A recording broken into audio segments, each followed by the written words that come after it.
দেশের পোশাক খাতে সম্প্রতি অস্থিরতার পেছনে বিদেশি শক্তির ইন্ধন রয়েছে বলে মন্তব্য করেছেন শ্রম ও কর্মসংস্থান মন্ত্রণালয়ের সচিব AHM শফিকুজ্জামান। এ খাতে অস্থিরতা দীর্ঘায়িত হলে ক্রয়াদেশ অন্য দেশে চলে যেতে পারে।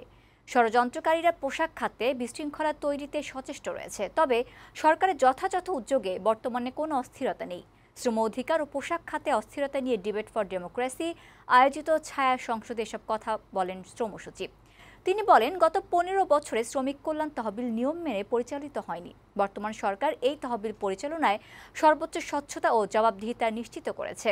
অনুষ্ঠানে ডিবেট ফর ডেমোক্রেসির চেয়ারম্যান হাসান আহমেদ চৌধুরী কিরণ শ্রমিকদের ন্যায্য দাবির প্রতি সমর্থন জানিয়ে বলেন, পোশাক শিল্পে অস্থিরতা তৈরি করে বর্তমান সরকারকে বেকায়দায় ফেলার অপচেষ্টা করা হচ্ছে। এই শিল্পের মঙ্গলের জন্য মালিক শ্রমিকদের আলোচনার মাধ্যমে সমাধান বের করার আহ্বানও জানান তিনি।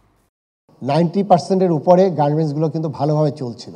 তারা কি করলো, যে শ্রমিক যে ফ্যাক্টরিতে 3 বছর ধরে বন্ধ, তারা ওখানে সভা করলো এবং সেখানে ওই যে একজনের নাম আসছে, সে ওখানে উস্কানি দিল। উস্কানির পরে অনেক বহিরাগত মিলে টিলে দেখা গেলো আশেপাশে যারা যেসব গার্মেন্টস ভালোভাবে চলছে সেখান থেকেও শ্রমিকদের বের করে নিয়ে আসলো এবং সেটা চললো 8 দিন 10 দিন ধরে। টোটাল এই যে বাইপাইল রোড থেকে শুরু করে হাইওয়েগুলো বন্ধ করে দিল। এটি ছড়িয়ে গেল গাজীপুরে, এটি ছড়িয়ে গেল নারায়ণগঞ্জে এবং এটি কিন্তু প্রথমে ফার্মাসিউটিক্যাল থেকে শুরু হয়ে এটি আবার ইয়েতে আপনাদের যেটা ফুড প্রসেস যে রিফাইনারিগুলো সেখানে চলে গেল। এবং দেখেন আমাদের একটি টায়ার ফ্যাক্টরি, সেখানে ওনার মালিককে অ্যারেস্ট করা হয়েছে। এই টায়ার ফ্যাক্টরিটা যেভাবে জ্বালিয়ে দিয়েছে এবং সেখানে কিন্তু প্রচুর ক্যাজুয়ালিটি হয়েছে। আমরা এখনও জানি না সেখানে কতশো মানুষ পুড়ে মারা গেছে। কারা মারা গেছে, সে দুর্বৃত্ত হোক আর যাই হোক, মানুষ তো পুড়ে মারা গেছে। আপনি বলেন যে এই টায়ার ফ্যাক্টরিটা যে জ্বালিয়ে দিয়ে এখানে এই জায়গায় যে কত হাজার শ্রমিক কাজ করতো, সেই শ্রমিকগুলোর কি তার রুজি, তার রোজগার, এটি কি বন্ধ হয়ে গেল না? আর দেশের কি ক্ষতি হলো? 25% যার মার্কেট শেয়ার ছিল, সেই টায়ারগুলো, আপনি টায়ার ছাড়া কি আপনি গাড়ি চালাতে পারবেন? সেই টায়ারগুলো এখন আমাদের ডলার দিয়ে, এত ক্রাইসিসের মধ্যে ডলার দিয়ে কিন্তু এটি আমাদের চায়না থেকে বা অন্য কোনো দেশ থেকে আমদানি করতে হচ্ছে। তাহলে কি হচ্ছে? আমি বিশ্বাস করি, আমি শ্রমিকদের সাথে কথা বলেছি, বিভিন্ন লেয়ারে কথা বলেছি, কোনো শ্রমিক তার গার্মেন্টসে বা তার ফ্যাক্টরিতে কোনো ক্ষতি করবে না। তাহলে কারা করেছে?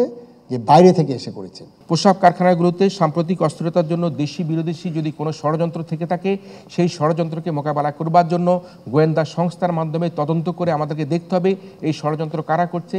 সেই ফ্যাসিস্ট স্বৈরাচার সরকারের যে প্রেতাত্মারা, তারা কি ষড়যন্ত্রের সাথে লিপ্ত রয়েছে কিনা, আমাদের পার্শ্ববর্তী দেশ সেই ষড়যন্ত্র করছে কিনা, এ ধরনের ষড়যন্ত্র হচ্ছে কিনা, সেই বিষয়গুলোকে আমরা গোয়েন্দা সংস্থার মাধ্যমে আমরা পর্যবেক্ষণ করে তার একটা সুপারিশপালা আমরা তৈরি করবার জন্য অনুরোধ করছি। একই সাথে আমরা দেখেছি নানা ধরনের ভিডিও কন্টেন্ট তৈরি করে ভারতের কিছু কিছু কন্টেইনাররা ভিডিও কন্টেন্ট তৈরি করে আমাদের গার্মেন্টস শিল্পকে অস্থিতিশীল করবার চেষ্টা করছে।